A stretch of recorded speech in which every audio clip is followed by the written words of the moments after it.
আসসালামু আলাইকুম। আজকে আমি আপনাদের সাথে ফেসবুক সম্পর্কে কিছু ইনফরমেশন শেয়ার করব।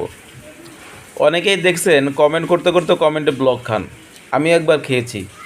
এর মূল কারণ হচ্ছে আপনারা যদি একই কমেন্ট বারবার কাউকে করেন, কপি পেস্ট করেন, সেক্ষেত্রে ফেসবুকের অ্যালগরিদম যে রোবট আছে সে বুঝতে পারে যে আপনি একই কমেন্ট বারবার করছেন। এই জন্য আমাদের বড় বড় যারা ভাইরা আছে, সেলিব্রিটি যারা আছে, তারা বলেন যে আপনারা গঠনমূলক কমেন্ট করেন। এর অর্থ হচ্ছে আপনি ভিডিও দেখে ভিডিওতে কোন প্রসঙ্গে কথা বলা হয়েছে সেই প্রসঙ্গে যদি আপনি কমেন্ট করেন, সেটাকে গঠনমূলক কমেন্ট বলে। আর যদি আমরা সবাই শুধু বলি ডান ব্যাক, ফলো ব্যাক প্লিজ, ভালোবাসা অবিরাম, এটাকে কপি করলেন, 100 জনকে পেস্ট করলেন, তাহলে এই যে কপি পেস্ট করলেন, ফেসবুক তো এটা বুঝতে পারে যে একজন লোক 1 মিনিটের মধ্যে 100টা কমেন্ট করছে, তার মানে সে কোনো ভিডিও দেখে না, সে শুধু কমেন্ট কপি পেস্ট করতেছে। এটা মানুষ হোক, রোবট হোক,